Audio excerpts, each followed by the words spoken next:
¿Sombrerero? ¡Sombrerero! ¡Ah! ¡Eres tú!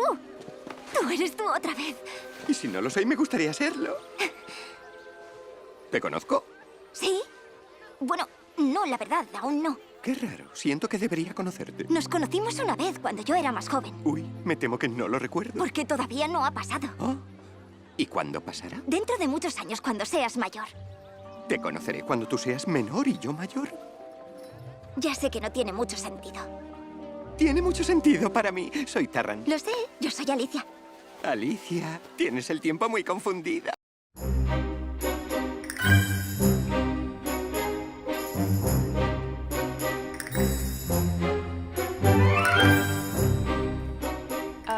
At the beginning of this film, she's just spent 2 years traveling the world as a captain of a ship, so she's in an incredibly empowered place, and she comes into this story with a really strong sense of who she is, and despite the fact that the expectations around her are really low once she actually does return to England, she manages to sort of hold on to this sense that she's worth more than what, you know, they would like her to be, and that I think is really great.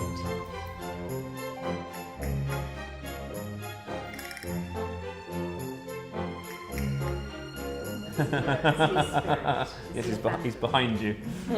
Cheshire Cat is an interesting one. I think he's alive, but he's also quite knowledgeable, and he has his own rules about as and when he appears. So it feels to me like he occupies a special place in Underland, sort of between the people like Absalom, who really is almost demigod, who just knows things and just travels through time at will. And Cheshire is in that border zone between one of your friends and someone who's actually in charge of the world. So yeah, interesting. I don't know. Yeah, I think he's real, but the question is, what is real in this land? Because Lewis Carroll's whole point was, you know, that's one time she wakes up and he had that thing that, you know, what is reality? And Alice often questions whether she's real in both the books, and gets quite upset when she's continually told that she's not real.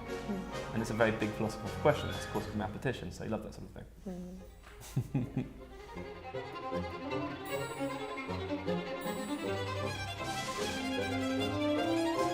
But yeah, I totally liked her when I was younger.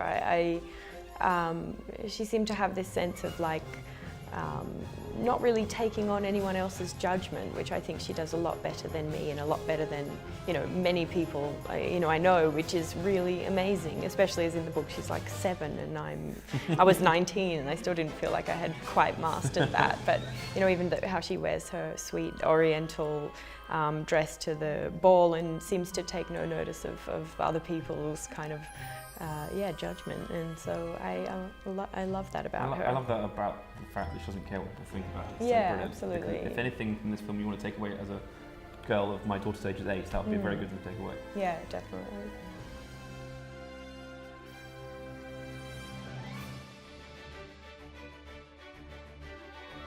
Amazing. Great. You didn't have that many scenes with it. I guess you did on the rooftop and stuff. You did. Yeah, I mean Sure. in the vegetable room or something. She's that very nice Slurvish line in there. Yeah. No, it was great. She's awesome. I think she's. I mean, she's super funny, and she is like the perfect mix of like this child that's been stunted in growth, and then also. Wait, you mean the character? I mean, sorry, not her. The character, sorry, obviously, not Helena. Helena's a very mature woman. But yeah, she plays like a very weird mix of like a baby and also like a ruler. Yeah, it's a good combination. It feels inspired by history to me. Yeah.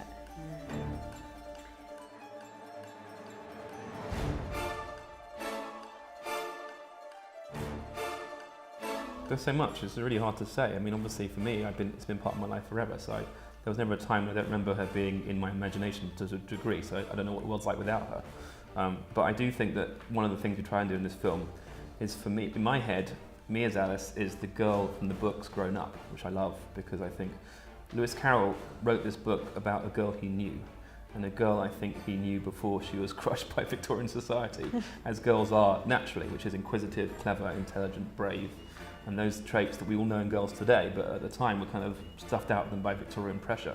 And so I think what's interesting about this, he didn't even think about that, and it was just an amazing thing that came about because of his honesty about how he saw the relationship between girls and boys and the fact they were obviously equal. But at the time, people didn't think so. So it's a thing whereby she has 150 years, you know, old last year, and still as relevant as she was in those days because she feels like a modern character to me. Yeah, I mean, I love the fact that the books kind of lend themselves to like so many interpretations, and everybody sort of reads them and sees something different, and you can read them at any time of your life and appreciate them for a very different reason to why you appreciated them before. I think it's sort of like it's like the gift that keeps giving, because it just it sparks people's imagination, and everybody sees something different.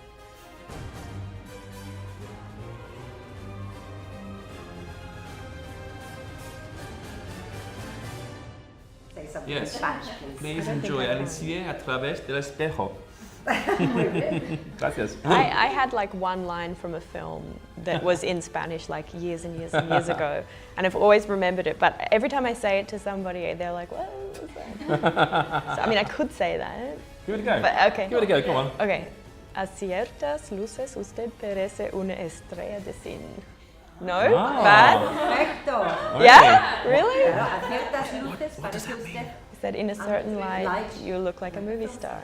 Wow. There you are. And then Oh, we thank kissed. you. The X-ray version. Wow, what a movie. Alicia a través del espejo, 27 de mayo en cines. Did you know that Dwayne Johnson was Tim Burton's second choice for the role of Willy Wonka in Charlie and the Chocolate Factory, which went to Johnny Depp? Do they seriously look alike according to Burton? Who do you prefer as an actor, Depp or The Rock? Let me know in the comments below, and don't forget to click here for more videos. Thanks for watching.